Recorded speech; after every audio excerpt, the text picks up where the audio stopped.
Alrighty, this is my grandma, Suzanne Hahn. She's going to be joining me today for this assignment. I just want to say thank you so much for doing this assignment with me. I really appreciate you taking the time. And basically, you're going to be asking me a series of questions today.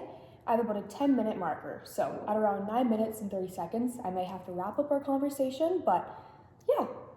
I've given you a question sheet here. Feel free to ask any of the questions that are on it or create your own questions as we go along. If I'm ranting and you want me to confirm something, just stop me and I'll let you ask anything you need. So Okay. whenever you're ready. Sure. Can you explain the TR profession?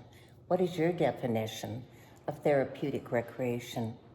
As a recreation therapist student, we get asked this question all the time because unfortunately a lot of people are unaware of the profession or they don't even know what it entails. So I kind of have a speech practice for whenever people ask me this question. I would probably say something along the lines of therapeutic recreation aims to increase the quality of an individual's life using recreation and leisure in programs and interventions that are evidence-based. So because that barely skims the surface of what recreational therapy actually is, I might ask the person further, are you interested in learning more? And then I'm able to dive deeper into the profession. So would you like me to expand a little bit more? Is that okay? Of course. Alrighty, so when I'm talking about improving the quality of an individual's life, recreational therapy is very holistic. So we're looking at multiple domains of a person's health. So their physical, their emotional, their social, and their cognitive are all areas that are involved. And so when we're implementing programs and interventions that use recreation as activities, we're hoping to meet the needs of these individuals within these domains. So I would also say that a really important factor in defining recreational therapy is actually the APIDE process. What is the APIDE process? So the APIDE process basically defines what recreational therapy is. If you don't have the APIDE process or if you're not implementing it within your work, then we're simply just doing recreation. So the APIDE process is what actually makes therapeutic recreation therapeutic. So I'm just going to go through each level of the APIDE process and kind of explain it because APIDE is an acronym. So the A in APIDE stands for assessment. So in many ways in which we can assess the individuals that we are working with. So we can use interviews, we can view them, we can do tests, standardized tests. So from these assessments, we can basically learn about the individual as a whole, so who they are, what they like to do in their leisure time, what their leisure has looked like across their life course and their lifespan, what leisure they would like to start implementing within their life, which we can aid with. We can also look at their personal resources, so what their strengths are, what their aspirations and what their abilities are.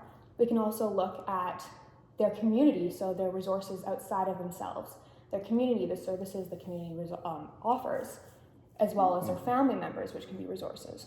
So that's the assessment we learn about the person. So going on, we have P, which is planning. Okay. So we're taking pretty much everything that we have learned from the assessment process and we're putting it into our planning. So what we're doing is we're creating a treatment plan for this individualized client, which is why we call recreational therapy client-centered care, because it's individual for the person.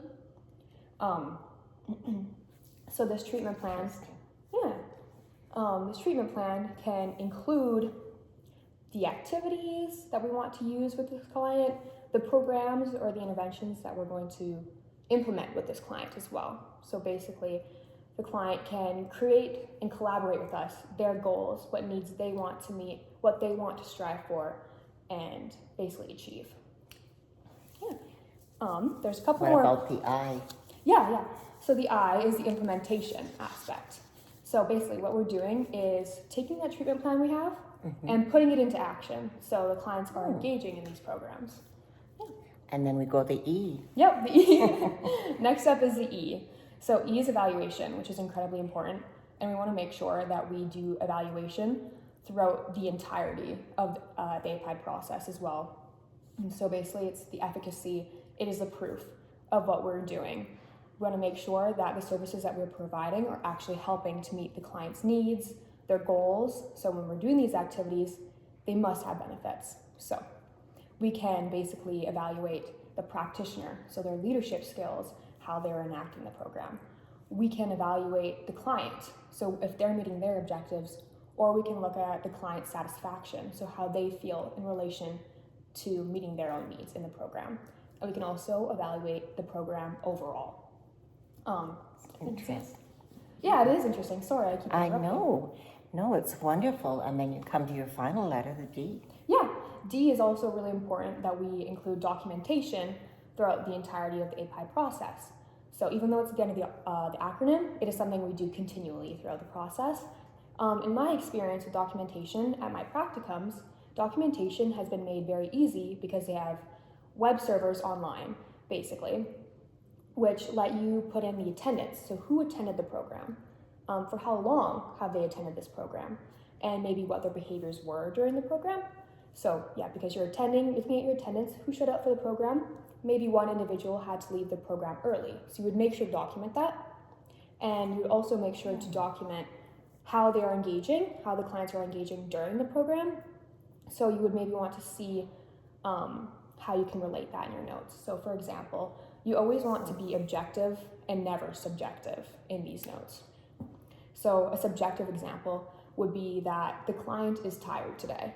You never want to write something subjective like that. You would maybe want to restructure your sentence to say that the client fell asleep for 20 minutes of the program. So something that is not inferred or has implicit bias.